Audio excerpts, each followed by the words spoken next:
So we have a couple of bits of news. I'll start with the more directly comic book related thing first. And that is just that DC announced their New York Comic Con schedule and plans, which is not like a super big thing, but I'll just mention the 5 things they've got listed here. There's 2 things here that are likely to announce some books. And these are the days to sort of keep in mind. So on October 9th, for New York Comic Con, we've got Vertical We're Back, which is DC's legendary imprint, unveils its new ongoing slate. So that's outright telling you Vertical books are getting announced at that panel. So worth keeping an eye on that. October 10th, there's the Gotham City panel, top creators from future Batman titles, blah, blah, blah. Makes sense. October 10th also got Jim Lee and Friends, which is the DC publisher, and CCO shares, reveals, and chats with special guests. So maybe new books announced there. The one that I think is more likely to be like the new books announced for the main DC line is Saturday, October 11th, which is the DC KO What's Next panel, which says a deep dive into DC's all-in publishing initiative, including Night Fight and Absolute Comics. So that sounds like where you're probably going to get announcements for early next year and whatnot. But and then October 11th also has Batfam sneak peek and a Q&A. So that's a new animated series they're showing the first episode of. Oh, okay. So yeah, I like that Jim Lee panel almost certainly delayed the next issue of Hattush by a week. Like, there's no way that didn't happen. Well, it was a bit of art that he did that came out this week, which leads us into our second news item. So yeah, some movie news. We have a title for the follow-up to Superman. We also have a release day. And yeah, it's interesting stuff. So James Gunn and the 2 stars, meaning Superman and Lex specifically, posted images with a title and a release date, that title being Man of Tomorrow. Kind of unclear right now if it's going to be Superman Man of Tomorrow or just Man of Tomorrow, but I mean, they changed the title to the first one like halfway through the making of it, so who knows, it's not like it's set in stone. But it's called Man of Tomorrow, and the images that they all shared, which were all new art that were created for this reveal, all showed Superman in his movie outfit and Lex Luthor in his power armor, his green and purple power armor.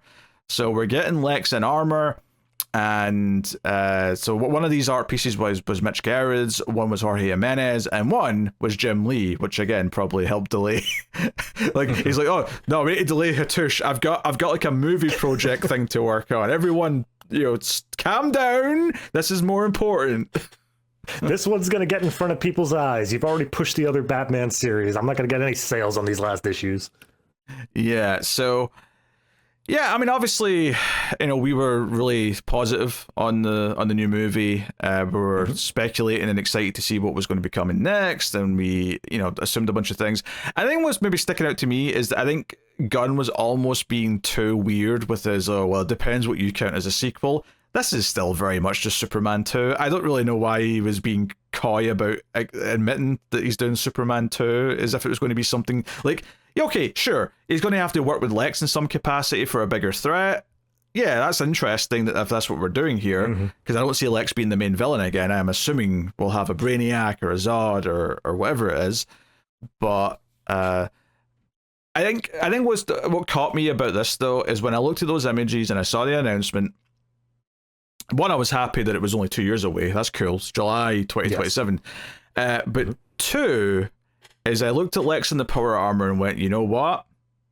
This is the first time I feel like, yeah, we actually could see that in a movie. Like, no previous version of Superman has ever made me think, oh, we could have the power armor. But this movie we just got, I'm like, yeah, I can see him suiting up. I can see that being something they do. Yeah, I mean, he had henchmen with jetpacks and shit. It's not that much of a giant leap from that. Yeah, absolutely. I will say, I showed the promotional art to my fiance, and I was like, can you imagine that in a movie? And she's like, that's going to look silly. And I was like, yeah, but like, fun. That's the whole thing. I'm happy that we're having fun with it. Absolutely. Can you think of like the Hammer of Bavaria outfit? Just like that, but more colorful. There you go. Done. Yeah, I mean, that's the thing. In my mind, what I'm initially picturing is something like the bat armor from Batman v Superman, but then I have to adjust myself and say, no, this is James Gunn. It's going to be colorful. It's going to be gaudy. It's going to actually stand out. I'm looking forward to what I assume is going to be a scene where Superman has to go to Lex and begrudgingly ask him to help because he's the only one who can with whatever the threat is that's coming. I'm assuming that's how it's going to go down. I don't know for sure, obviously. Yeah. But I'd say almost certainly that armor is going to be run on Kryptonite as well, just for that extra little oomph factor. Yeah, I mean, I will say this, based on what they had Lex do in the movie, I won't say it for spoiler's sake, but I don't think he's redeemable. At least not without some very, very serious work to convince me of that. So, good luck if you're going to try and turn him anti-hero in a more, like strict sense. But yeah, it's cool. It's cool. I'm certainly, I think the announcement was pretty solid. I'm excited to see what they do next. I mean, having seen that first movie and now being invested in this new universe, I'm like, yeah, I'm game. Give it to me. Yeah, no, I think the only thing that kind of is weird to me is that it is just Man of Tomorrow, because I feel like that's, for the general audience, that's going to alert some people back to like Man of Steel, rather than being a continuation of like this specific universe. But obviously for us, it makes sense. Yeah, I don't think it's going to be I think you have this Superman logo, specifically this Superman logo that this movie is associated with.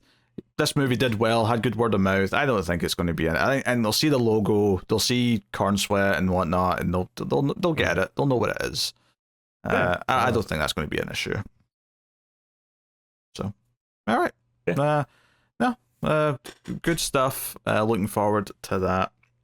There's actually a couple of dates that DC have got kind of like bookmarked in 2027 that are yet to be announced. There's like one in May 2027, so it might not end up happening. Maybe whatever it was going to be will get moved, but there's potentially other things for them to announce and say, hey, this is coming as well in 2027. Yeah, I do kind of hope. I mean, obviously, if we have like TV projects, we've got Lanterns, we've got Mr. Miracle and stuff like that. That can come out pretty much whenever. But I do kind of hope that they took a note from Marvel post COVID, and they understand that people can only really handle one, maybe two movies a year. Like, we can't flood the system that much. Oh yeah, learn from their mistakes, I think is what you're really getting at. Right. Yeah. No, I don't think it's going to be, because even next year we've got two movies, but one's like a weird little horror, like small project. It's not like the next big, super tentpole release. So curious to see what they've got in mind. I do like though that they've announced a sequel to like the movie so soon, because part of the worry, and this is a problem that Marvel have had recently as well, is that if a movie does come out and like gains a following, it's like, well, you can't have a sequel to that for like 8 years because we've got all these other movies that we've got in production first, and we're not going to, speed up for the sequel. Like, I mean, I didn't really like the movie that much, but I know some people are like still like, where's Shang-Chi 2? Like, the movie came out in like 2020 or whatever it was. Where is it? And it's like not even announced. There's not even like a roadmap to it. Yeah, it's the problem of you plan so far in advance, but you also have to hedge your bets. So you can't put into production something until you see the returns, but then that production can't happen until you're done with the current phase. So hopefully they keep this kind of open where like, if we have a movie come out and it's successful, it's a hit, and people like it, we can kind of, we can have a second one in a couple of years, regardless of what other things we were also doing.